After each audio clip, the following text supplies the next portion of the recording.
Isa siyang napakahusay na criminal profiler, na may pambihirang talino at alaala. Kaya niyang matandaan agad kung saang palapag nakatira ang katrabahong minsan lang niyang nakita. Kahit ang maliliit na pagbabago sa make-up ng mga katrabahong babae ay hindi nakakalusot sa kanya. Pero isa rin siyang kakaibang tao. Para makaramdam na buhay siya, nahuhumaling siya ng sobra sa bungee jumping. Bakit mo ba gusto yan? Hindi ka ba nagsasawa? Sa tuwing tumatalon ako, ramdam ko ang paglapit ng kamatayan. Gusto ko ang pakiramdam na ito.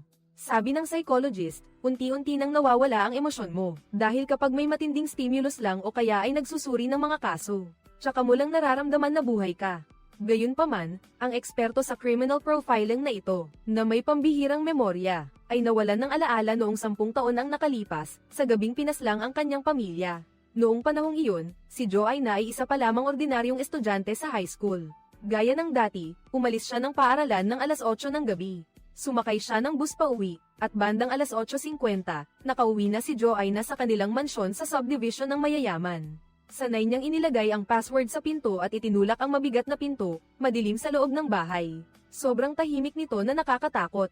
Sinubukan ni Joanna na nabuksan ang switch pero hindi humilo ang mga ilaw. Tanging ang maputlang liwanag lang ang sumilip ng kumidlat. Palm unit ito sa langit, at nang tatawagin na sana niya ang kanyang tiyuhin, bigla siyang nakaramdam ng kakaiba sa kanyang paanan. Dahil sa mahinang liwanag mula sa bintana, pinulot niya ang bagay na nasa sahig. Iyon ay isang puzzle piece na may kakaibang larawan. Ngunit wala namang sino man sa bahay na ito ang naglalaro ng puzzle. Gayunpaman, bago pa man siya makapag-isip ng mabuti, may naramdaman siyang mainit at malapot sa kanyang paanan. Isang uri ng instinct ang nagsabi sa kanya na dugo iyon. Sinundan niya ang bakas ng dugo sa sahig at nakita ang kanyang tiyuhin na dati kagalang-galang. Ngayon ay nakahandusay na at walang buhay sa gitna ng dugo. Agad na kinorder ng mga pulis ang lugar. Ang naatasang humawak sa kasong ito ay isang bagong talagang detective. Para kay Hansam, hindi lang ito isang kaso ng pagpatay, kundi isa ring malaking hamon sa kanyang karera. Dahil ang biktima ay hindi lang basta nakatatandang kasamahan niya, kundi isa ring kagalang-galang na opisyal sa kanilang hanay. Ayon sa paunang pagsusuri ng mga forensic, ang biktima ay sinaksak ng isang matulis na bagay, na parang ice pick sa isang nakamamatay na bahagi. Ang oras ng kamatayan ay tinatayang bandang 9 ng gabi. Walang bakas ng sapilitang pagpasok sa pinangyarihan ng krimen, at walang anumang sugat sa katawan ng biktima, na nagpapakitang lumaban siya. Agad na nabaling ang hinala sa mga taong nasa lugar. Ang tanging saksi na si Joanna ay nasa interrogation room at hinaharap ang mga tanong ni Hansam. Ngunit ang mga sagot ni Joanna ay nakakalito. Malinaw niyang naaalala ang bawat detalye, ang pag-uwi mula sa paaralan, pagsakay sa bus, at pag-input ng password sa bahay. Pero tuwing nababanggit ang nangyari pagkapasok niya sa bahay, parang nabubura ang alaala niya at nagiging blanko. Tinanong ko ulit siya kung siya ba ang pumatay. Siya lang ang mag-isa sa bahay noong oras na mamatay ang biktima. Hindi ko talaga matandaan, ang sagot na napakaginhawa para sa kanya.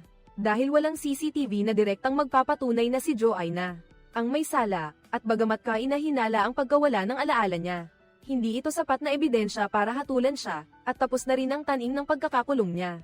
Wala nang nagawa si Hansam kundi panoorin si Joanna na ibalik sa malaki at walang lamang bahay na iyon. May ginawang hindi maintindihan si Joanna. Dumiretso siya sa mismong lugar kung saan bumagsak ang kanyang tiyuhin. Humiga siya sa sahig na may bahid pa ng dugo at ginaya ang posisyon ng kanyang tiyuhin noong ito ay mamatay. Sa sandaling iyon, sa gitna ng kanyang guni-guni, nakita niya ang sarili na may hawak na pait. Itinarak ito sa kanyang tiyuhin, at kakatuwang lumingon sa isang direksyon. Sa ganitong paraan, sa gitna ng mga bangungot at walang katapusang pagdududa sa sarili, lumipas ang 10 taon. Pagkalipas ng 10 taon, si Joanna ay naging isang criminal profiler. Marahil ay upang hanapin ang katotohanan noong taong iyon. Marahil upang patunayan ang kanyang kawalang sala, pinili niyang pumasok sa istasyon ng pulisya kung saan nagtrabaho ang kanyang tiyuhin. Ngunit sa loob ng 10 taon, hindi siya namuhay ng normal. Ang kanyang kakaibang pag-uugali at malamig na emosyon ay naging dahilan upang tawagin siyang kakaiba sa istasyon ng pulisya. Inakala ni Hansam na pumasok si Joanna sa istasyon ng pulisya upang subaybayan ang pag-usad ng investigasyon sa kaso, o upang magtago ng mas mahusay. Sa anibersaryo ng kamatayan ng tiyuhin ni Joanna, nakatanggap ang istasyon ng pulisya ng bagong kaso. Sa isang pamilyang may 4 na miyembro, pinaslang ang bunsong anak sa loob ng bahay. Pagdating ni Joanna sa pinangyarihan, nagpakita siya ng kahangahangang kakayahan sa pagmamasid. Hindi siya nadala ng mga panlabas na pag-iyak at emosyon. Sa halip, mabilis niyang napansin ang mga hindi lohikal na bagay sa paligid. Ipinapakita ng mga sertipiko sa dingding na mas mahusay ang biktima kaysa sa kanyang kuya. Samantala, sa silid ng kuya, bawat gamit ay may tatak ng pangalan. Sa psikolohiya, ito ay senyales ng matinding kawalan ng tiwala sa sarili. Isang pagpapakita ng labis na pagnanais na igiit ang pagmamayari. Binoto ko ang lalaking pumatay sa kanya. Ang pinakamahalaga ay ang kanyang testimonya. Nang ilarawan niya ang pangyayari, una niyang tinawag ang biktima sa pangalan. Pagkatapos ay biglang binago ito sa kapatid. At malabo niyang inilarawan ang mga tiyak na salita sa matatalim na bagay. Sa parehong pahayag, walang dahilan na baguhin ang paraan ng pagtawag. Na nagpapakita na sa kanyang subconscious, sinusubukan niyang lumikha ng psikolohikal na distansya mula sa biktima, at ang paglabo ng sandata. Dahil hindi niya kayang harapin ang sandata, na ginamit niya mismo para patunayan ang teorya. Si Joanna ay nagtanong sa kapatid sa pamamagitan ng pagpapalitan ng mga alaala. Hinihiling sa kanya na ikwento ang nangyari sa kaso. Saan mo itinapon ang damit na may dugo? Alam ko kung nasaan iyon.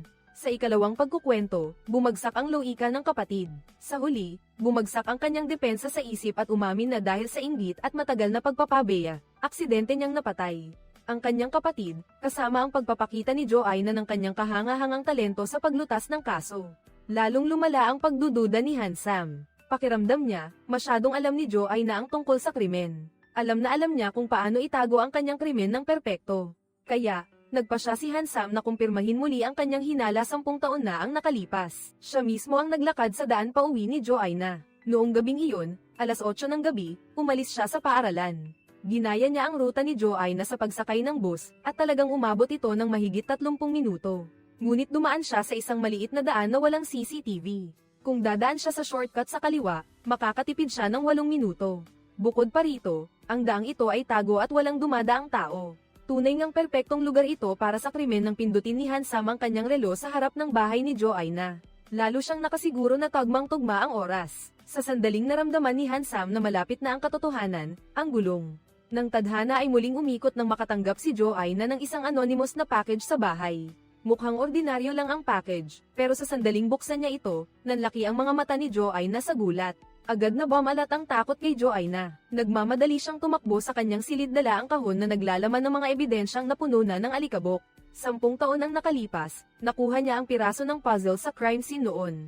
Nang magtugma ng perpekto ang 2 piraso, nagtanto si Joanna na ang demonyong iyon noon ay bumalik na. Lumabas na matagal na pala siyang sinusubaybayan ni Joanna mula sa dilim.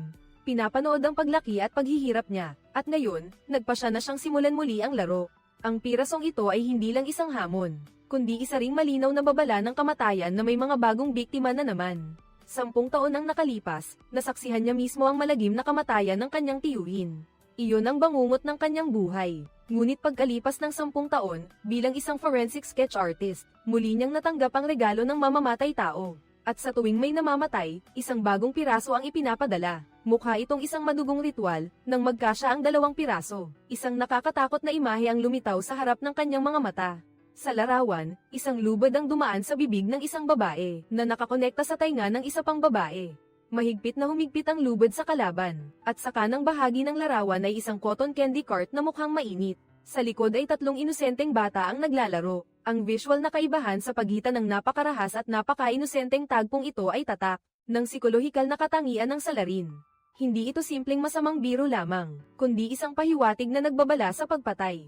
Ang una niyang naisip ay kontaken ng detective na si Hansam, subalit laging busy ang linya nito. Nag-aalalang tumawag si Joanna habang nagmamaneho patungo sa lugar kung nasaan si Hansam ng gabing iyon, bandang 11:15, ang sasakyan ni Joanna. Pumasok sa isang mamahaling kondominium na ang pangalan ay Unique City. Ito ang tirahan ng ina ni Hansam at lugar na linggo-linggong binibisita ni Hansam. Balak sana ni Joanna na nasabihin kay Hansam ang katotohanan tungkol sa piraso ng puzzle. Ngunit muling naglaro ang tadhana sa kanya. Ngayong araw, hindi nakapunta si Hansam dahil sa pag-iimbestiga ng kaso. At nang paalis na si Joanna, muling bumalik ang kakaiba at putol-putol na alaala. Saang palapag ko nga ba ipinarada ang sasakyan ko, bilang isang eksperto sa psychological profiling na may kahanga-hangang memorya. Nakalimutan na naman ni Joanna kung saan niya ipinarada ang kanyang sasakyan. Napilitan siyang pindutin ang susi ng sasakyan at sundan ang tunog ng busina para hanapin ito sa bawat palapag. Sa wakas, sa isang madilim na sulok, nakakita siya ng isang pulang kotse. Nakailaw ang mga headlight nito at mukhang katulad ng sa kanya. Ngunit nang lumapit siya, pinigilan siya ng kanyang instinct bilang isang profesional. Ang matingkad na pulang sports car na ito ay tila Hindi nababagay sa garahe, at ang mas nakakakilabot pa ay ang nakita niya sa loob nito. May isang babae sa upuan ng driver. May nakakatakot na marka sa kanyang leeg, isang malinaw na senyales ng kamatayan. Ang mga hinala ay naging katotohanan. 11:50 ng gabi, dumating si Hansam at ang kanyang mga kasamahan sa pinangyarihan. Matapos kumpirmahin na ang biktima ay si Lee Mi-yong. Siya ang may-ari ng marangyang apartment na ito, at isa ring may-ari ng isang high-end na bar. Ipinapakita ng pagsusuri sa crime scene na ang salarin ay napaka-propesyonal at kalmado. Ang mamahaling bag ni Lee Mi-yong ay buo pa at nakalagay sa upuan sa tabi ng driver. Walang nawalang pera sa loob nito, ang access card lang ang nawawala. Direktang inaalis nito ang posibilidad na pagnanakaw ang motibo sa pagpatay. Habang nakatingin sa bangkay sa loob ng sasakyan, puno ng magkahalong emosyon ang mga mata ni Hansam. 10 taon na ang nakalilipas, brutal na namatay ang tiyuhin ni Joanna, at siya ang unang nakasaksi. Pagkalipas ng 10 taon, pinaslang si Lee Mi-yong, at si Joanna na naman ang unang nakasaksi. Kaya hinanap niya si Joanna para tanungin ng diretsahan kung bakit siya na naman. Bakit noong 10 taon ang nakalilipas at ngayong araw ay nasa pinangyarihan ka ng krimen? Sa mismong oras na iyon, ngayong araw ay pumunta ako para hanapin ka. Sa harap ng mga tanong, prangkang ipinaliwanag ni Joanna ang kanyang kinaroroonan at naglabas ng 2 piraso ng puzzle na pinagdugtong niya. Sinusubukang patunayan na ito ay isang serial murder case.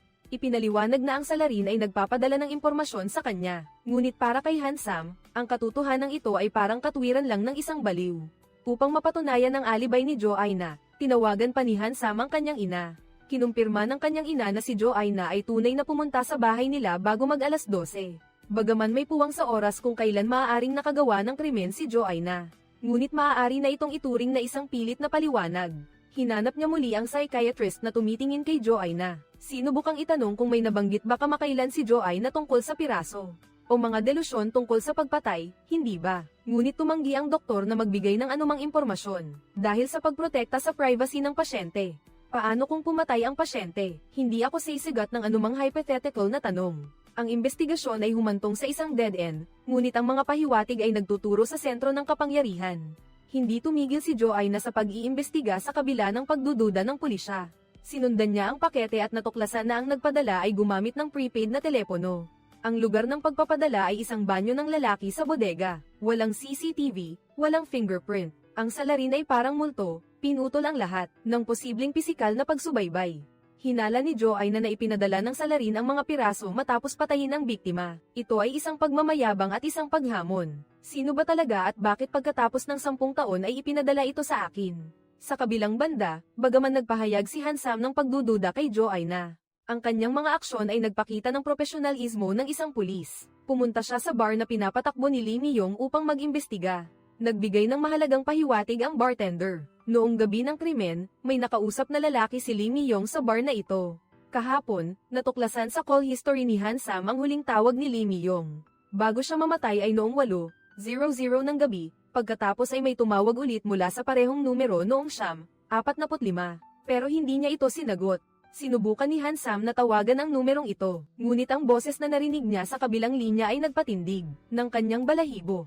Iyon ang kasalukuyang hepe ng pulisya, na isa rin sa mga nakakataas na responsable sa kaso ng tiyuhin ni Joanna. Noong taong iyon, nagmatigas si Hansam at pinuntahan si Direktor Hyun. Sa harap ng pagtatanong ng kanyang tauhan, nagpakita ng kaunting galit si Direktor Hyun. Paliwanag niya, tumawag siya ng alas 8 para mag-book ng private room. Tumawag siya ulit pagkatapos para mag-cancel dahil hindi sumasagot si Lee Mi-yong. Sa huli ay hindi siya pumunta, pero si Hansam ay hindi taong basta nalang pasusuko ng kapangyarihan. Matalas niyang napagtanto na nagsisinungaling ang direktor, kaya naman direkta niyang iniabot ang isang form na kailangang sagutan nito. Ang kawalang galang na ito ay tuluyang nagpagalit sa direktor. Sa kabilang banda, ginagamit din ni Joanna ang sarili niyang paraan para malaman ang katotohanan. Diretsahan niyang inanyayahan si Director Hyun na kumain. Tinatanong niya ang detalye ng kaso kung magkakilala ba ang tiyuhin ko at si Lee Mi-yong. Hindi ko alam ang tungkol dyan. Ibig sabihin, may posibilidad na magkakilala sila ng tiyuhin ko. Pero kahit papaano, kayong tatlo ay hindi pa nagkikita. Ikaw ang pumatay sa kanya, di ba? Hoy, bata ka, sige, ituloy nyo lang ang pagkain. Pagkatapos, umuwi si Joanna. Kahit hamupa na ang ingay sa labas, nagsisimula pa lang ang bagyo sa kanyang isipan habang nakatingin sa kanyang drawing board. Patuloy na iginuguhit ang imahe ng piraso. Bawat elemento ay parang tinik na tumutusok sa kanyang nerbiyos. Sinusubukang gayahin ang proseso ng pagpatay ng salarin sa kanyang isip. Nagsusuot ng guwantes, sinakal si Lee Mi-yong mula sa likod ng upuan. Iniiwasan ang ugat upang maiwasan ang pagtalsik ng dugo, malinis at mabilis ang kilos, walang labis na salita. Ipinapakita nito na ang salarin ay hindi lamang matalino kundi walang awa. Mayroon pang ang kalmado na parang tinatapos ang isang gawain. Ito ay hindi lamang pagpatay, kundi parang tinatapos ang isang tumpak na operasyon. Ang sospek ay kinuha ang access card, marahil hindi para makapasok sa bahay ni Lee Mi-yong, kundi para magamit sa susunod na krimen. Paano natin mahahanap ang sospek gamit ang mga piraso ng puzzle? Sa oras na ito, naghahanda ng umalis ang katulong. Napansin ni Joy na may tumutugtog na classical music sa bahay. Ito ang parehong musika na pinatugtog ni Lee Mi-yong sa kotse.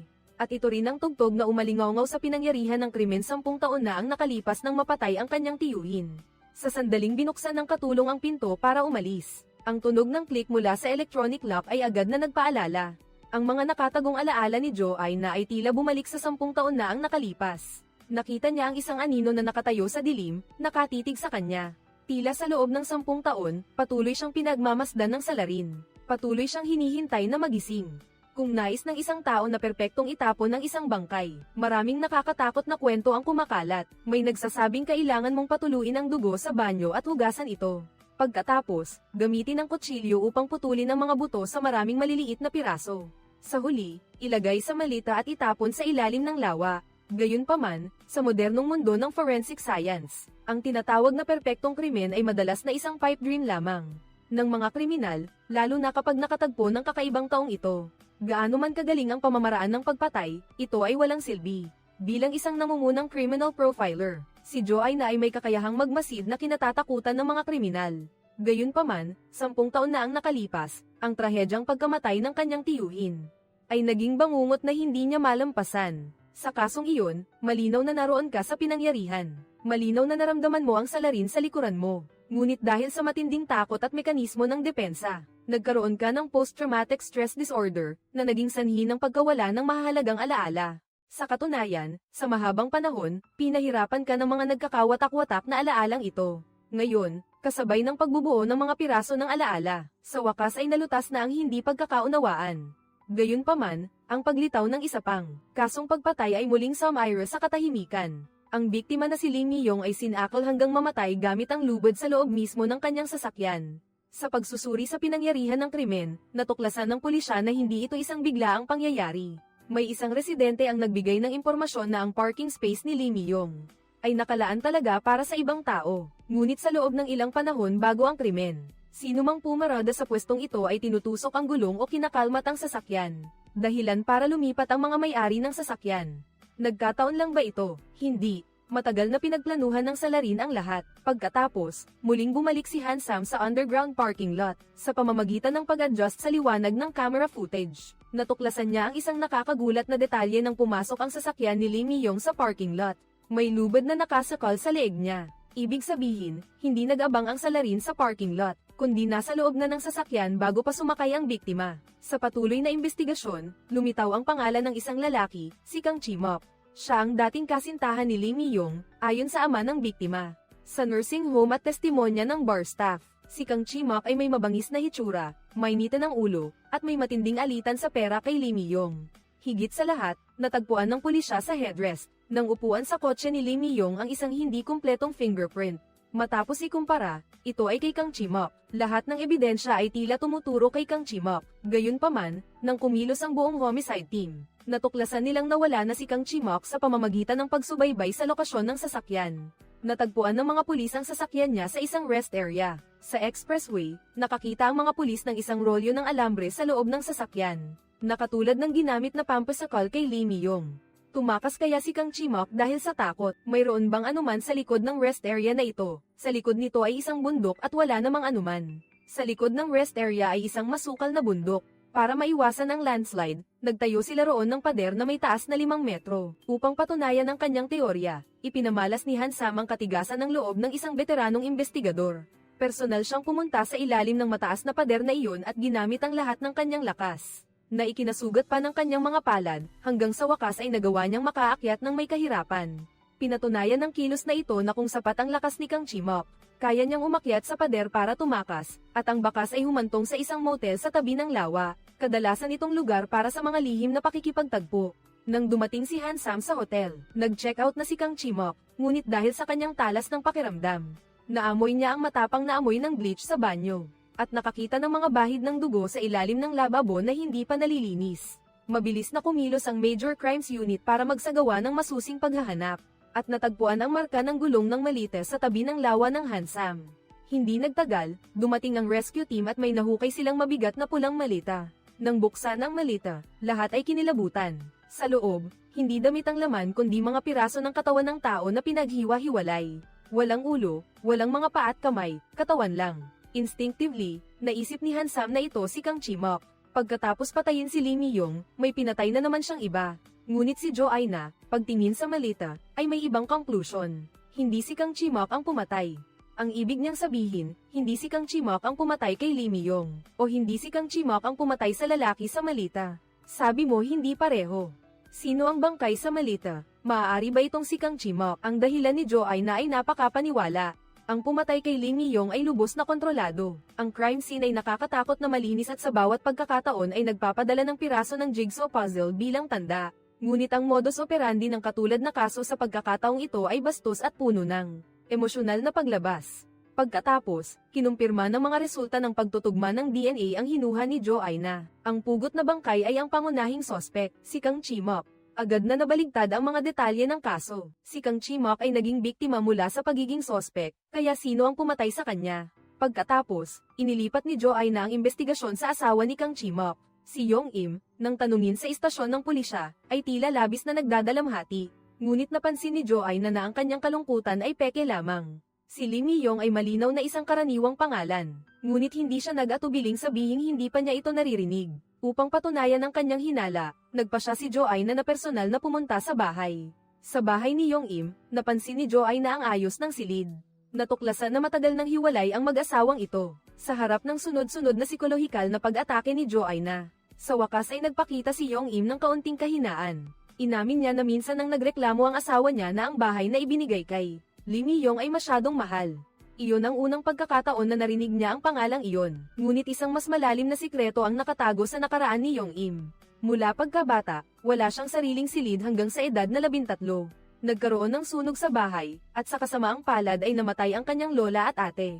Siya ang tanging nakaligtas, ngunit nang sinadya ni Jo-aina na nabanggitin ito, walang ipinakitang pagsisisi ng nakaligtas si Yong-im. Sa halip, nagpakita pa siya ng pagkahumaling sa pagkakaroon ng sariling kwarto. Ang malamig na emosyonal na reaksyon na ito ang nagtulak kay Jo-aina na maghinuha na siya ay isang halimaw na walang kakayahang makiramay. Mukhang nawalan ka rin ng mahal sa buhay. Tama, noong elementarya pa ako, namatay ang mga magulang ko sa aksidente sa sasakyan. Pero bakit mo naman naisip yan? Pakiramdam ko lang. Pareho tayo ng mga mata. Kasabay nito, malaking tagumpay din ang nakamit ng panig ni Hansam. Natuklasan sa investigasyon na magulo ang personal na buhay ni Yong-im at marami siyang kinakadate. Sa mga ito, ang tennis coach ang pinaghihinalaan ng husto. Nang mahanap ni Hansam ang coach, agad niyang napansin na puno ng band-aid ang mga palad nito. Ang mga sugat na iyon ay eksaktong nasa posisyon, kung saan nasugatan si Hansam noong umakyat siya sa mataas na pader. Bagamat natukoy na ang mga sospek na sina Yong-im at ang tennis coach, kulang ang pulisya sa direktang ebidensya. Iminungkahi ni Jo-aina kay Hansam na pag-awayin ang dalawa. Kumpara kay Yong-im na tuso, ang depensang psikolohikal ng coach, mas madaling pasukuin sa loob ng interrogation room. Ginamit ni Hansam ang psychological warfare sa coach, pinarating niya sa coach na ang sunog sa bahay ni Yong-im noon ay hindi isang aksidente. Hindi pa nahuhuli ang arsonist hanggang ngayon, at lahat ng malapit kay Yong-im ay tila napapahamak. Hindi mo ba nakikitang mas ligtas dito? Noong pinagpipira-piraso ni Yong-im ang bangkay, nandoon ka, di ba? Sa ngayon, wala nang natitirang buhay sa mga taong may kaugnayan kay Yong-im. Ang mga salitang ito ang nagpabagsak sa depensang mental ng coach. Habang nagsusuka, inamin ng coach ang krimen. Lumalabas na, upang takasan ng asawa at makuha ang lahat ng ari-arian, inutusan ni Yong-im ang coach na akitin si Kang Chimok sa hotel para patayin. Pagkatapos, isinuot ni Yong-im ang damit ni Kang Chimok, at kinaladkad ang malita na naglalaman ng mga bahagi ng katawan para magkunwaring nag-check out. Ang coach naman ang inatas ang maglibing ng ulo at mga paa at kamay sa likod ng mataas na pader sa bundok ng hotel. Batay sa testimonya, mabilis na nagtungo ang pulisya sa likod ng bundok. hukayin ang mga natitirang bahagi ng katawan ni Kang Chimok, bagamat tuluyan nang nalutas ang kaso ng paghihiwa-hiwalay ng bangkay. Para kay Joanna, isa lamang itong maliit na detalye dahil ang pagkamatay ni Kang Chimok ay isa lamang istorbo. Ang tunay na pumatay sa kanyang tiyuhin at kay Lee Myung. Ang serial killer na iyon ay nagtatago pa rin sa dilim. Gabi nang matapos ang kaso, pag-uwi ni Joanna sa bahay, ay nakita niya ang isang pamilyar na pakete sa harap ng kanyang pinto. Pagkabukas, muling lumitaw ang kakaibang piraso ng puzzle, at ito ay nakuha ni Joanna. At ang larawan sa piraso ng puzzle na ito ay eksaktong nagtugma sa nahating bahagi ng katawan ni Kang Chimok. Ito ay isang hamon at isa ring babala, kaya ba't may bagong kaso ng pagpatay na naman? Kakatapos lang niyang magtrabaho nang makatanggap siya ng pakete mula sa mamamatay tao. Ngunit nang buksan niya ito, sa loob ay mayroon lamang isang piraso ng puzzle. Sa mga nakaraang kaso, ang piraso ng puzzle ay karaniwang isang babala ng pagpatay. Ngunit sa pagkakataong ito ay lubos na kakaiba. Sa piraso ng puzzle, ang mga guhit na pula sa manika ay nakakasilaw, at eksaktong tumutugma sa mga hiwa sa kamakailang kaso ng paghiwa-hiwalay ng bangkay. Ngunit ang tunay na salarin sa kasong ito, si Yong Im, ay nahuli na, at ang mga detalye ng paghiwa ay sikreto ng pulisya. Kahit ang maraming tauhan sa loob ay hindi alam ang eksaktong mga hiwa. Paano kaya nalaman iyon ng misteryosong puzzle killer? Sa malamig na bintana ng dalaw, ipinakita ni Joanna ang piraso ng puzzle. Ang reaksyon ni Yong Im ang nagkumpirma sa hinala ni Joanna. Hindi pa niya nakita ito, pero nang tanungin ni Joanna ang tungkol sa gabi ng pagtatapon ng bangkay, naalala ni Yong Im ang isang nakakapanindig balahibong detalye, marahil sa imbakan ng tubig. Noon, tila may tao sa imbakan ng tubig. Pero sino naman kaya? Sensitibo ako sa pagkakaroon ng tao sa tabi ko. Pero paano ninyo nahanap ang malita na iyon? Akala ko itinapon ko na iyon sa napakalalim na lugar. Sa pasukan ng imbakan ng tubig, may malinaw na bakas ng gulong. Pero kaming dalawa ang nagbuhat ng malita doon. Ibig sabihin nito, matapos umalis ni Yong Im, ang tunay na puzzle murderer ay pumunta sa pinangyarihan. Hindi lang niya nasaksihan ang buong pangyayari, kundi nagawa pa niyang magtanim ng bakas ng gulong para sa isang layunin. Ang tinaguriang serial killer ay palaging nagtatago sa tabi nila, parang isang multong nagmamanipula ng lahat. Habang naguguluhan si Joanna sa kasong puzzle, isang tila walang kaugnayang pagpatay sa pabrika ang naganap, at ang kasong ito ang biglang naging susi para malutas ang misteryo. Ang biktima ay si Mang Choi, isang trabahador, ang tapat na manggagawa sa pabrika, habang umiinom at nakikipag-inuman sa tatlo niyang kasamahan, ay biglang nalasan at namatay. Ang pinangyarihan ng krimen ay isang saradong silid. Ipinapakita ng kamera na bukod sa tatlong kasamahan, walang ibang pumasok o lumabas. Mukhang isa itong tipikal na krimen na kagagawa ng isang kakilala. Mabilis na tinukoy ng pulisya ang tatlong kasamahang ito. Mukhang lahat sila ay kainahinala, ngunit matapos ang malalimang investigasyon ni na Joanna at Hansam, ang mga hinalang ito ay isa-isang napabulaanan. Bagamat may utang si Mang Lee, nabayaran na niya ang halos lahat nito noon. Hindi na kailangang pumatay dahil lang sa natitirang pera. Si Han ay duwag, wala siyang lakas ng loob na maglason. Tungkol naman kay Park, bagamat nawala siya ng 34 na minuto, nakipagkita lang pala siya sa kanyang kalaguyo. May alibay siya. Pagkatapos, muling sinuri ni Joanna ang pinangyarihan. Napansin niyang simple man ang silid ni Choi. Napakalinis nito at maayos ang pagkakaayos ng lahat ng gamit, na tila naghahanda para sa isang formal na seremonya. Nang makita ang litrato ni Choi kasama ang mga katrabaho, sa salamin, may biglang naisip si Joanna. Marahil ay isa lamang itong palabas at ang motibo ay nasa mismong biktima. Ang katotohanang nakakasakit ng damdamin ay, 1 taon na ang nakalilipas. Ang anak ni matandang Choi ay nagtatrabaho rin sa pabrikang ito. Noong araw na iyon, may kailangang asikasuhin si matandang Choi sa labas. Kaya ipinagbilin niya ang kanyang anak sa 3 katrabahong ito. Ngunit dahil sa katamaran at pag-inom ng alak, hinayaan nilang mag-isa ang anak ni matandang Choi sa pagpapatakbo ng makina kaya naipit ang braso nito sa conveyor belt. Sa oras ng kamatayan, hindi ang pagligtas sa kanya ang unang naisip ng tatlong ito. Dahil sa takot na managot, pinigilan ni Mang Park ang pagtawag sa pulis. Pinilit niyang kontakin muna ang amo, at dahil hindi nila ito maabot, nasayang ang gininto ang oras para iligtas ang buhay niya. Sa huli ay namatay ng miserable ang anak ni Mang Choi, at nagkasundo ang tatlo sa kanilang sasabihin. Pinalabas nilang aksidente ito dahil sa maling paggamit ng anak ni Mang Choi. Para ang kabataang pumanaw na at hindi na makakapagsalita ang mapagbintangan. Bagaman mukhang mabait si Mang Choi, nilamon na ng puot ang kanyang kalooban. Kamumuhian niya ang 3 mapagkunwaring katrabahong ito. Kinamumuhian ang malamig na mundong ito, kaya binalak niya ang pagpapakamatay na ito. Sa gabi ng insidente, si matandang Choi mismo ang naghalo ng mataas na konsentrasyon ng nikotina sa soju, at ininom ito sa harap ng kanyang mga kaaway. Agad na, kumalat ang lason sa kanyang katawan, ngunit si matandang Choi ay hindi yumangal. Tiniis niya ang sakit at namatay para lamang ang 3 taong ito ay magkaroon ng kaso ng pagpatay, para maghinalaan sila sa isa't isa sa bilangguan. Kung noong nangyari ang aksidente, tinawagan ninyo agad ang ambulansya, hindi sana niya ininom ang bote ng soju na may nikotina. Dahil sa kaso ni matandang Choi, muling ibinaling ni na Joanna at Hansam ang kanilang atensyon sa 3 piraso. Ang nasa kamay ng biktima ng unang puzzle piece ay ang tiyuhin ni Joanna. Ang pangalawang piraso ay si Ling Yong, ang pangatlo ay si Kang Chimok. Katulad kaya sila ng 3 manggagawa sa kaso ni Choi. Sa labas ay mukhang mga inosenteng biktima, ngunit sa katotohanan ay may mga krimen na hindi maibunyag. Posible bang ang 3 ito ay hindi mga biktima kundi mga salarin? Naghain si Joanna ng isang matapang na teorya. Ang puzzle killer ay hindi pumapatay ng walang pinipili, at nagsasagawa ng isang ritual na paghihiganti. Ang larawan sa puzzle ay marahil hindi ang malagim na eksena pagkatapos ng kamatayan, kundi ang mga kasalanang ginawa nila noong sila ay buhay pa. Kung tama ang teoryang ito, ang salarin ay nagsasagawa ng isang paghuhukom. Ang puzzle ay hindi lamang babala ng pagpatay, kundi isa ring listahan ng mga krimen.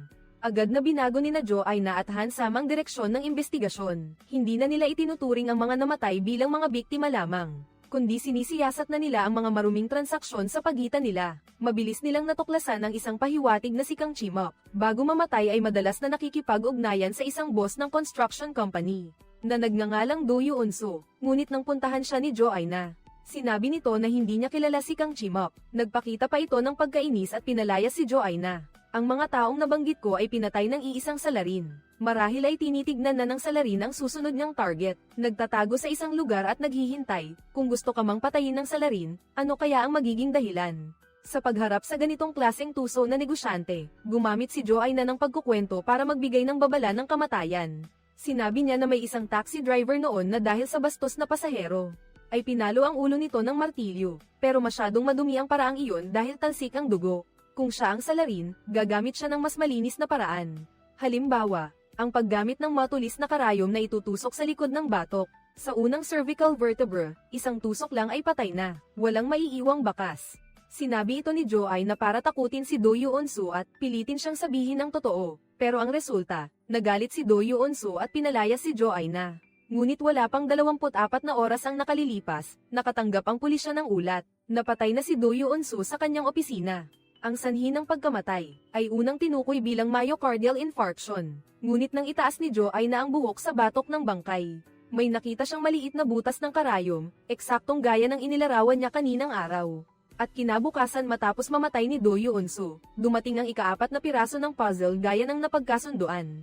Sa pagkakataong ito, ang bida sa piraso ng puzzle ay isang payaso. Pinagdugtong ni Joanna ang 4 na piraso at sa wakas ay natukoy na ang lokasyon. Ito ang Dreamland Amusement Park, isang lumang amusement park na 33 taon nang nag-ooperate. Malapit na itong give-in. Bagamat noong nag-iimbestiga si Joanna sa lugar, sinabi ng manager na wala pang naganap na krimen dito. Sinasabi ng kanyang intuwisyon na ito ang pinagmumulan ng lahat ng kasamaan. Kasabay nito, nagkakaroon din ng lamat sa loob ng presinto. Habang inaayos ng kasamahan ni Hansam ang mga ebidensya sa crime scene, napansin ni Do Yoon-soo na may kulang. Nakita niya ang isang lumang panyo sa crime scene, pero wala na ito sa listahan ng mga ebidensya. Sinuri ni Ann at Hansam ang video ng pangangalap ng ebidensya. Napansin nilang wala ring bakas ng panyo sa video. Ibig sabihin nito, may problema sa loob ng presinto. May kumuha na ng mahalagang ebidensya, bago pa man ito makuha ng mga pulis. Kaya naman, nakaramdam si Hansam ng matinding krisis. Kaya nagpasya siyang itago muna ito at palihim na mag-imbestiga. Huwag na huwag mong sasabihin ito sa kahit sino, maliwanag. Habang hinahanap ni Hansam ang especially iya sa loob ng presinto, natuklasan naman ni Joanna sa labas ang pulang sinulid na nag-uugnay sa lahat ng biktima. Ang 4 na biktima na may kaugnayan sa puzzle ay pare-parehong nagmay-ari ng iisang apartment. Ang apartment 5,802 sa lungsod na ito ay parang isang sumpa na ipinapasa-pasa, na inilipat sa kanila. Tiyak na may umiiral na uri ng palitan ng pabor sa pagitan nila, at ang bahay na ito ang lugar kung saan nila itinago ang kanilang krimen. Kasabay ng mas malalim na investigasyon, isang higanteng lambat ang inilatag. Ang puzzle ay hindi lamang babala ng pagpatay, kundi isa ring pagdugtong-dugtong ng ebidensya ng kasakiman ng grupong ito. Sa tuwing pumapatay ang salarin, nag-iiwan siya ng isang piraso sa pinangyarihan ng krimen. Matapos ang 4 na pagpatay, ang 4 na pirasong ito ay unti-unting nabuo bilang isang nakapangingilabot na larawan. At ang pinaka-nakakatakot ay tila may mas malalim na lihim na nakatago sa likod ng mga pirasong ito. Tila sinasadya ng salarin na akayin ng pulisya upang lutasin ang isang kaso na mas malaki pa sa serye ng mga pagpatay, at sa ngayon, lahat ng ebidensya ay tumuturo sa iisang lugar. Ang Unit 5802 ng Unique City Urban Villa. Ang villa mismo ay nagtataglay na ng kakaibang aura. Sa investigasyon ni Joanna, natuklasan niya ang mga dokumento na napakadalas magpalit ng may-ari ang bahay na ito, at puno ito ng mga kaina-hinalang bakas. Ang unang may-ari ay ang real estate mogul na si Do Yoon-soo, at sa loob lang ng 2 buwan, nailipat ang bahay kay Kang Chimok. Pagkalipas ng 1 pang buwan, nailipat na naman ang pagmamay-ari nito kay Lee Mi-yong. Nangyari ang lahat ng ito sa loob lamang ng 3 buwan, at walang anumang legal na sigalot o naitalang aksidente. Ang mas nakapagtataka pa, ang mga dating nagmay-ari nito ay, sa loob ng iisang bahay na ito ay naging mga malamig na bangkay na silang lahat. Pagkatapos, batay sa mga record ng kaso, natuklasan ni Joanna na ang 3 ito ay posibleng mga kasabwat sa isang uri ng krimen, at ang mamahaling mansyon na ito ay ang gantimpalang natanggap nila matapos nilang gawin ang krimen ng magkakasama. Parang mga baton sa relay, natapos nila ang paglilipat ng mga pakinabang sa loob ng maikling panahon. Ngunit may lumitaw na malaking butas sa loika rito. Ang tiyuhin ni Joanna na si Yoon Dong-han, bilang ang itinuturing na unang biktima, ay hindi lumabas sa transaksyon ng bahay na ito. Kung ito ay krimen na pinlano ng 4 na tao, bakit si Yoon Dong-han lang ang hindi nakatanggap ng parte? Kung tumulong siya sa pagtatakip ng krimen, dapat ay mas malaki ang nakuha niyang gantimpala. Ano nga ba ang nakuha ng tiyuhin ko, para malutas ang misteryo tungkol sa kanya? Nagpa siya sina Joanna at Hansam na hukayin ang nakaraan. Nahanap ni Hansam ang dating direktor na may alam sa nangyari. Isang nakaraang itinago ang nabunyag na ngayon. Ayon sa dating direktor na si Yoon Dong-han noon, bata pa siya at mahusay, ngunit natapos ang kanyang karera dahil sa bangungot na tinawag na serial murder case, gamit ang nylon stocking. Panahon iyon ng kaguluhan. Tuwing umuulan, may mga inosenteng babae na napapahamak. Tinatakpan ng nylon stocking ang mukha ng mga biktima, napakalupit ng paraan. Noong una, akala ng pulisya ay 3 lang ang biktima. Ngunit nang mas malalimang imbestigahan, dumami ang biktima hanggang 5. Sa sandaling ito, tila tumuturo ang mga pahiwatig sa lumang kaso.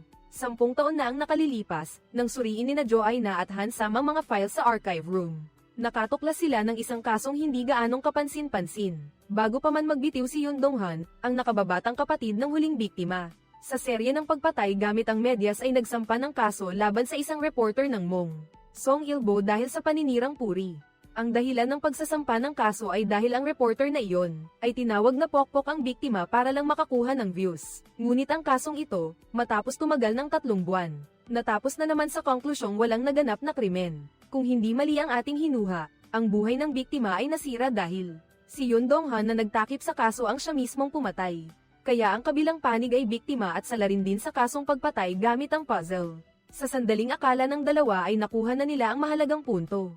Nahanap nila ang pamilya ng biktima na nagdemanda sa media, pero sinabi sa kanila ng kabilang panig na ang walang konsensyang reporter ay matagal nang patay, at nangyari ito matapos isampa ang kaso. Hindi nagtagal ay nagpakamatay sa bahay matapos malaman ang balitang ito. Naramdaman ni na Joanna at Hansam na may masamang nangyari, kaya mabilis nilang sinuri ang death record ng reporter. Si Joanna, sa kanyang pagiging masinop sa mga larawan sa crime scene, ay nakahanap ng isang nakakatakot na detalye sa headboard ng bangkay ng reporter. Lumabas ang isang piraso ng jigsaw puzzle. Lumalabas na ang salarin. Mula 10 taon na ang nakalipas ay sinimulan na ang larong ito ng pagpatay. At ang pagkamatay ni Yoon Dong-han ay isa lamang sa mahabang plano ng paghihiganti. Mas nakakatakot ang nilalaman ng pirasong iyon. Isang lalaking may hawak na kamera pero ang 2 mata ay nakatahi ng mahigpit gamit ang parang sinulid. Ito ay isang lantad na pangungutya at paghuhusga mula sa salarin. Ang mas nagpalamig sa sikmura ni Hansam ay ang criminal investigator na humawak sa kaso ni reporter Lee noon ay ang mismong superior na pinagkakatiwalaan niya ngayon. Si Team Leader Yang noon, malinaw na nakita ni Team Leader Yang ang pirasong ito. Pero sa kasalukuyang serial case, hindi man lang ito nabanggit. Sa sandaling ito, hindi na mapigilan ni Hansam ang pagdududa sa kanyang puso. Kaya, direkta niyang hinarap si Team Leader Yang, at kinwestiyon siya.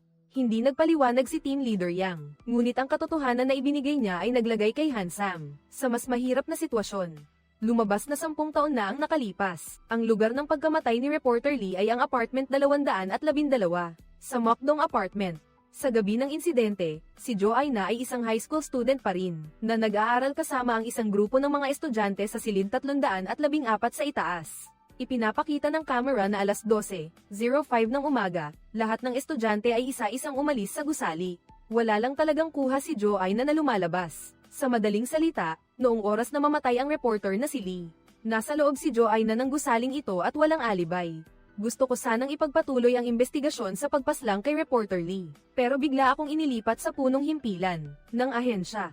Pagkalipas ng 8 buwan, pinaslang si Commissioner Yoon Dong-han. Ganoon din, hindi malinaw ang alibay ni Joanna. Sa ganito, kaya mo pa bang magtiwala kay Yoon Joanna? Sa harap ng pagdududa ni Team Leader Yang, hindi agad nagbigay ng conclusion si Han-sam at pinili na lang itanong ito ng diretso. Inamin naman ni Joanna na noong araw na iyon, nasa loob nga siya ng apartment building. Pero dahil nakakabor ang tutorial at masama ang loob niya, mag-isa siyang pumunta sa rooftop para magpahangin. Gayunpaman, sa sandaling iyon, nakakita siya ng isang anino na palihim na pumasok sa apartment building. Bagamat hindi niya malinaw na nakita ang mukha, malaki ang posibilidad na may kinalaman ito sa pagkamatay ng reporter. Upang patunayan ang kanyang kawalang sala at mahuli ang anino, 10 taon na ang nakalilipas sa history ng tawag ni reporter Lee.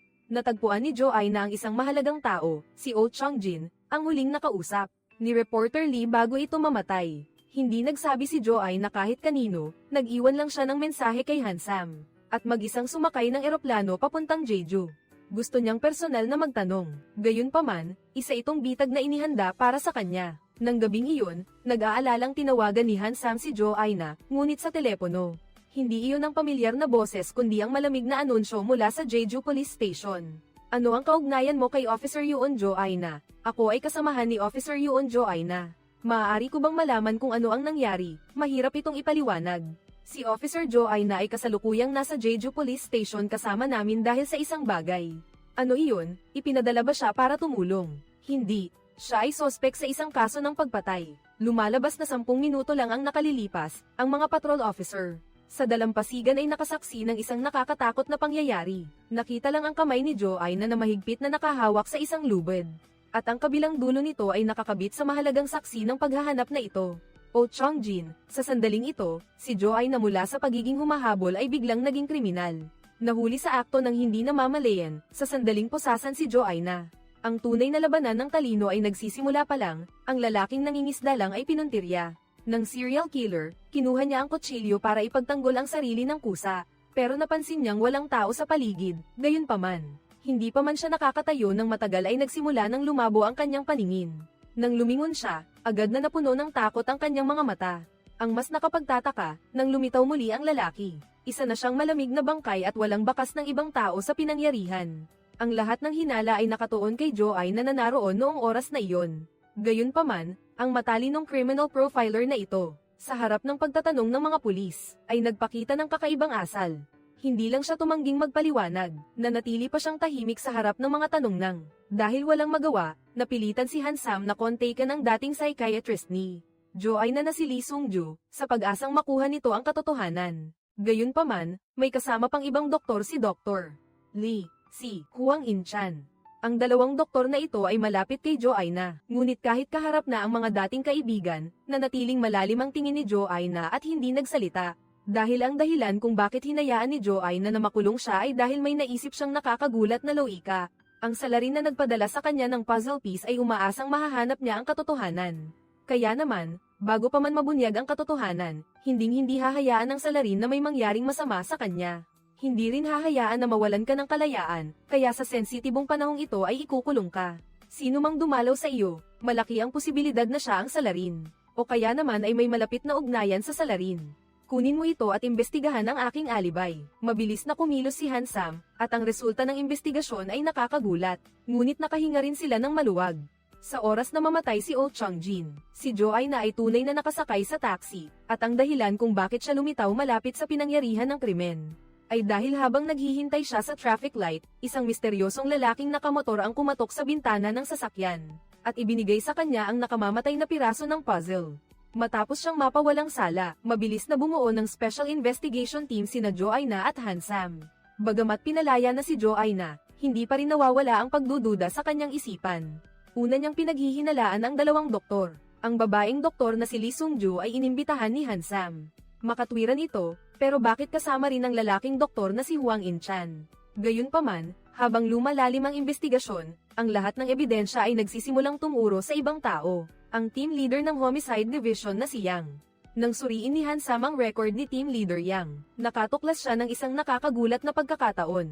Sa kaso ng pagkamatay ni Jo Aina at Yun Donghan noong taong iyon, si team leader Yang ay nakatalaga noon sa katabing distrito. Noong gabi ng krimen, may usapan na si team leader Yang na makipag-inuman sa mga kasamahan. Pero sa kalagitnaan, gumawa siya ng dahilan na may emergency ang kapatid niya para makaalis. Nang bumalik siya sa inuman, basang-basa siya at maputlang mapatla. Ang pinakamahalaga, ang inumang iyon ay nasa layong 12 minuto lang mula sa pinangyarihan ng krimen ni Yun Donghan. Kung dadaan siya sa shortcut, may sapat na oras si team leader Yang para gawin ang krimen. Kaya ang alibay mo sa simula pa lang ay kasinungalingan na. Upang patibayin pa ang ebidensya, inanyayahan ni Jo Aina ang mga kasamahan sa sketch team na magsagawa ng regression hypnosis kay Police Officer Choi San, na nakasaksi sa pagkawala ng ebidensya sa pinangyarihan. Sa kaibuturan ng kanyang subconscious sa ilalim ng hypnosis, malinaw na nakita ni Choi San, na ang kumuha ng mahalagang ebidensyang panyo ay si team leader Yang, na kanilang iginagalang. Nang handa na si Hansam na arestuhin si team leader Yang, isang hindi inaasahang pangyayari ang naganap, kusang sumuko si team leader Yang. Dala niya ang panyo na nawala sa pinangyarihan ng krimen at mahinahong inamin na siya lang ang may gawa ng 6 na pagpatay. Ito ba ang hinahanap mo? Ako nga, ako ang pumatay sa kanilang lahat. Ang biglaang pagbaliktad na ito ay masyadong mabilis kaya nakakapagduda. Ngunit nagbigay ng kakaibang hiling si team leader Yang. Kailangan niyang hintayin ang media at magpa-interview sa harap ng kamera, bago niya isiwalat ang buong motibo at detalye ng pagpatay. Gayunpaman, bilang isang expert profiler, dahil sa talas ng pakiramdam ni Jo Aina, napansin niya ang lalim ng pag-aalala sa mga mata ni team leader Yang. Nang pumasok si Jo Aina sa silid ng interogasyon para magtanong tungkol sa mga detalye ng gabi kung kailan biktima ang kanyang tiyuhin. Ang reaksyon ni team leader Yang, bagamat matigas, ay may bahid ng pagkalito. Dahil sa malinaw na kawalan ng loika, sa sandaling iyon ay nakasiguro si Jo Aina na si team leader Yang ay hindi ang salarin, kundi pinagtatakpan lang ang ibang tao. Kasabay ng mas malalim na investigasyon, nabunyag ang pagkatao ni team leader Yang. Lumaki siya sa bahay ampunan mula pagkabata, at paglaki niya, patuloy niyang lihim na tinutulungan ang mga batang may katulad niyang kalagayan. Hinala ni Jo Aina na ang tunay na salarin ay posibleng nagtatago sa mga batang itinuturing na parang sariling anak ni team leader Yang. Sa listahang iyon na may higit 20 katao, naroon ang taong handang protektahan ni team leader Yang kahit ikamatay niya. Dahil sa kawalan ng direktang ebidensya, at pressure mula sa mga nakakataas sa pulisya, pinalaya si team leader Yang matapos ang 24 na oras na pagkakakulong. Ngunit hindi ito ang katapusan, kundi isang bitag na inilatag ni Hansam. Inutusan niya si Choi San na bantayan si team leader Yang ng 24 na perpito. Sinubukang hanapin kung sino ang nasa likod nito. Kinabukasan ng madaling araw, si team leader Yang ay alam na may sumusunod sa kanya pero nagmaneho pa rin siya palabas ng syudad. Iyon ay isang hunting ground. Sa oras na iyon, isang mahalagang tao na nagngangalang Kwon Sang-bum ang nangangaso roon.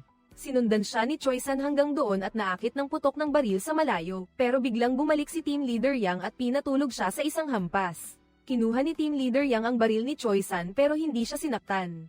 Sa halip ay tumakbo siya papasok sa kailaliman ng gubat dahil alam ni team leader Yang na ang tunay na salarin ay nagtatago sa dilim sa mga sandaling iyon. At nakatutok na ang baril kay Kwon Sang-bum na nakahandusay nang dumating si Hansam sa pinangyarihan. Nakita niya si team leader Yang na nakahiga sa sariling dugo. Siya ay may tama ng baril at naghihingalo na sa huling mga sandali ng kanyang buhay. Hinawakan niya ang kamay ni Hansam at Pautal Yutel na sinabi ang kanyang huling habilin. Sina Lim Yong, Kang Chimok, at Do Yoon-so, tunay nga silang mga hayop. Pero ang lahat ng ito ay kagagawan ko. Hindi kasalanan ng batang iyon. Sino ang batang iyon? Pagkatapos, ang veteranong detective na nagdala ng mabigat na lihim na ito habang buhay ay pumanaw na. Dahil ang iba ay huminto na sa paghinga sa malamig na ilang na ito. Gayunpaman, ang pagkamatay ni team leader Yang ay hindi nagtapos sa nakamamatay na larong ito. Bagamat dinala si Kwon Sang-bum sa ospital para sa emergency, siya rin ay isa sa mga target ng puzzle. Napagtanto ni Jo Aina na ang salarin ay nasa tabi lang niya. Dahil hanggang sa mamatay si team leader Yang ay pinoprotektahan pa rin niya ang lihim na iyon. Kung gayon, tiyak na magpapatuloy ang salarin sa kanyang ginagawa. Upang ilabas ang tunay na salarin, gumawa si Jo Aina ng isang matapang na desisyon na gamitin ang media upang lumikha ng opinyon ng publiko. Gusto niyang gamitin ang piraso. Bakit patuloy na pumapatay ang salarin? Mayroon siyang gustong sabihin. Kung gayon, dapat nating ibigay sa kanya ang mikropono. Sa ganoong paraan, malalaman natin kung sino ang nagsasalita. Hindi ba ito rin ang gusto ni Team Leader Yang? Nang gabing iyon, nakatanggap ang istasyon ng TV ng isang anonymous na tip. Isinapubliko ang mga detalye ng serial murder case gamit ang mga piraso. Gayunpaman, walang nag-akala na ang reaksyon ng salarin ay darating ng napakabilis. Kinabukasan, lumitaw ang isang bagong piraso. Ngunit sa pagkakataong ito, hindi ito ipinadala ng salarin kay Joanna, kundi direkta sa istasyon ng TV. Ang pirasong ito ay kay Kwon Sang-bum, ibig sabihin ay tiyak na mamamatay siya. Gayunpaman, si Han Sam ay patuloy na nagbabantay sa labas ng silid ng pasyente. Si Kwon Sang-bum ay nasa coma pa rin, ngunit ang kanyang vital signs ay ganap na normal. Walang nangyari dito. Ano ba talaga ang nangyayari? Hindi kaya sa ibang lugar. Pagkatapos niyang magsalita, umingay ang ECG monitor. Ang vital signs ni Kwon Sang-bum ay agad na naging 0.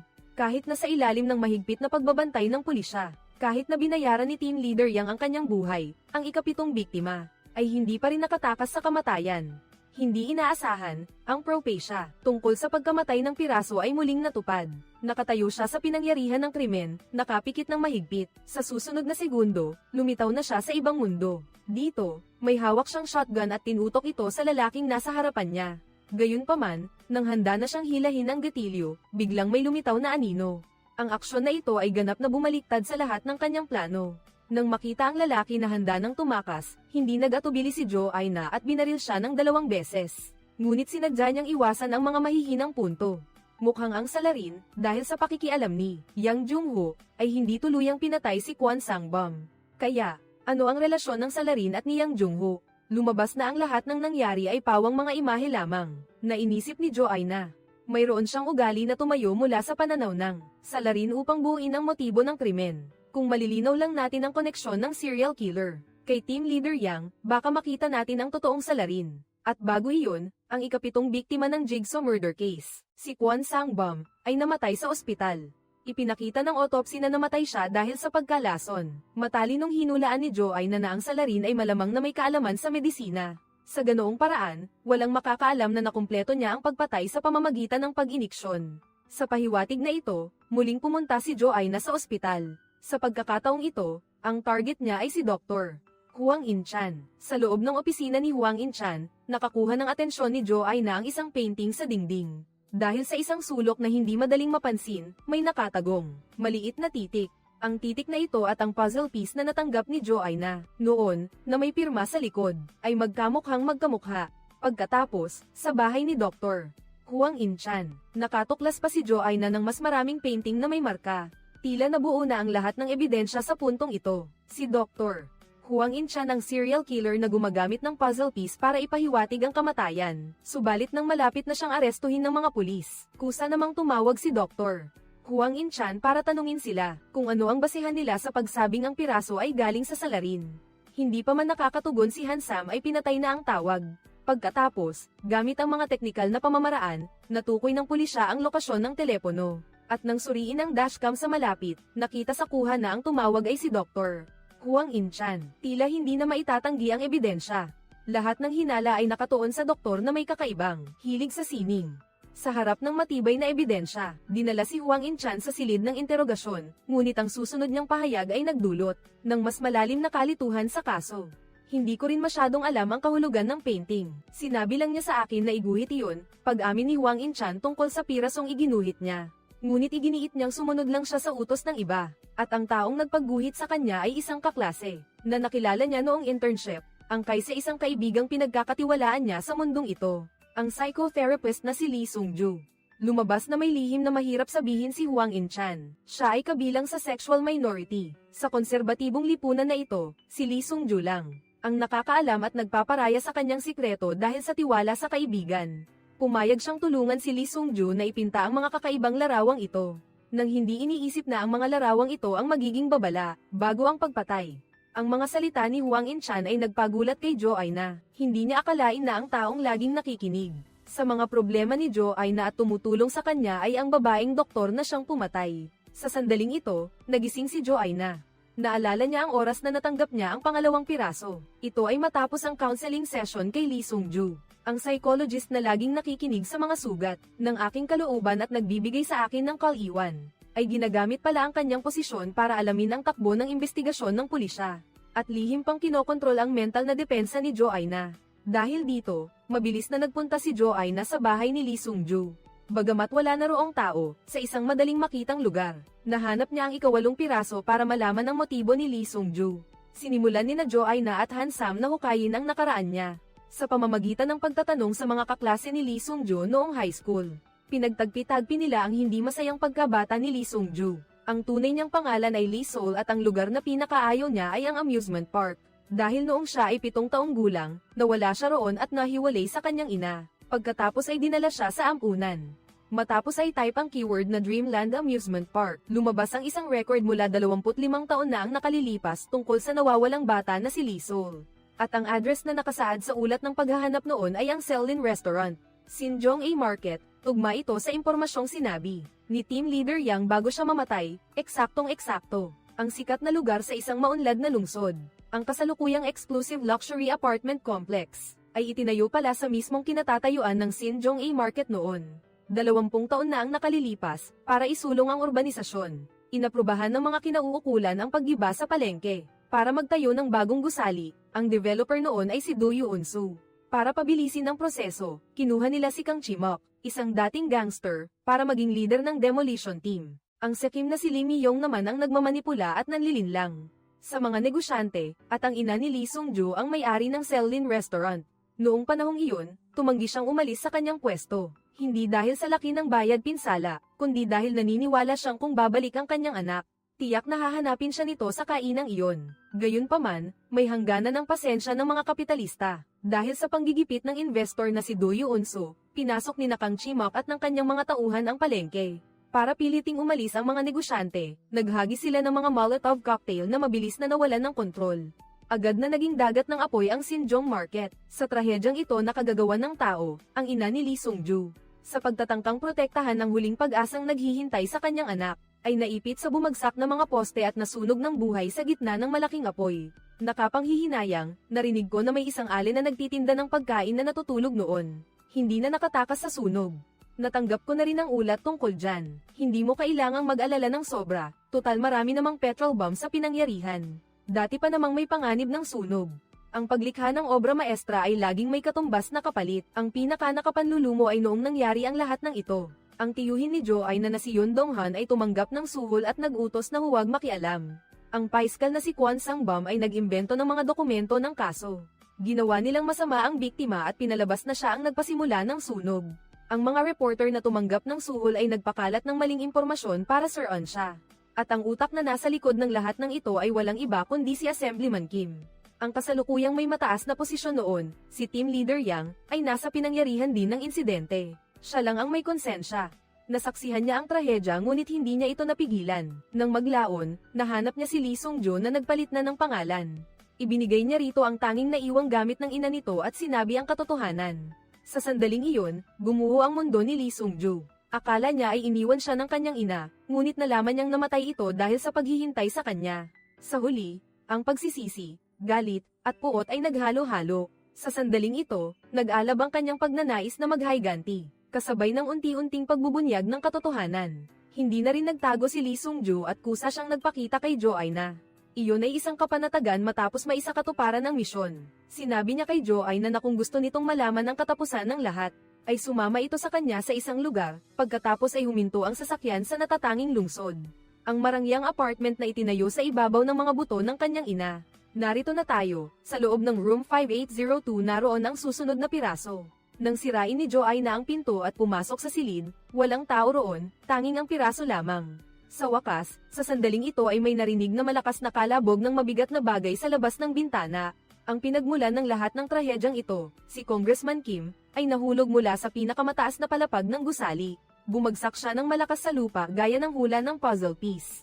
Ang haring sumisimbolo sa rurok ng kapangyarihan ay gumuho na. Gayunpaman, hindi pa tapos ang laro. Ang puzzle piece sa kamay ni Joanna ay kulay itim, na parang uling, at sa likod nito ay malabong makikita ang isang amusement park. Sa oras na ito, naglaho na si Lee Sung-ju sa dilim ng gabi. Naintindihan ni Joanna na ito ang huling puzzle na iniwan niya para sa kanya. Ito rin ang lugar na pinuntahan niya nang pumunta si Joanna sa amusement park. Mag-isang nakaupo si Lee Sung-ju sa carousel. Hawak niya ang isang walang lamang bote ng gamot, malinaw na naghanda siyang mamatay. Ito ang lugar kung saan siya nawala noong 7 taong gulang siya, ang lugar kung saan nagsimula ang kanyang bangungot. Kung hindi lang sana siya nagpabeya at binitawan ang kamay ng kanyang ina noon. Kung hindi siya nawala, hindi sana nanatili ang kanyang ina sa kainang iyon. At hindi sana ito namatay sa sunog na iyon, sa loika ni Lee Sung-ju. Kahit pa pinatay na niya ang lahat ng kanyang mga kaaway. Ngunit ang tunay na dahilan ng pagkamatay ng ina ay si Jo-ai na mismo. Tapos ko na ang lahat ng kailangan kong gawin, ayoko na mabuhay. Wala na rin akong dahilan para mabuhay pa nang dumating si Hansam. Gusto niya akong kumbensihing harapin ang parusa ng batas. Huli na ang lahat. Sa mga mata ni Lee Sung-ju, walang takot, walang pagsisisi, tanging kawalan na lamang matapos ang paglaya. Wala na siyang anumang iniisip sa mundong ito. Tanging abo na lamang ang natira habang nakatingin kay Lee Sung-ju na wala ng buhay. Mahigpit na hinawakan ni Jo-ai na ang itim na piraso ng puzzle sa kanyang kamay, puno ng magkahalong emosyon. Tapos na ang larong puzzle na ito, walang nanalo, puro mga pira-pirasong bahagi lang ang naiwan. Gayunpaman, hindi nagtagal matapos mamatay ni Lee Sung-ju. May isa na namang bangkay na natagpuan sa isang sulok ng lungsod. Isang babae ang namatay sa labas, ang kanyang leeg ay hiniwa at tinahimuli, at halos kasabay nito. Nakatanggap si Jo-ai na ng bagong piraso ng puzzle. Pamilyar ang salarin sa lugar na ito, ang salarin ay nasa tabi lang natin. Bagamat patay na si Lee Sung-ju, ang pagpatay gamit ang mga piraso ng puzzle ay tila naging isang simbolo na. Mukhang hanggat nananatili ang lupang pinagmulan ng trahedya, hindi kailanman mabubuo ang puzzle ng krimen.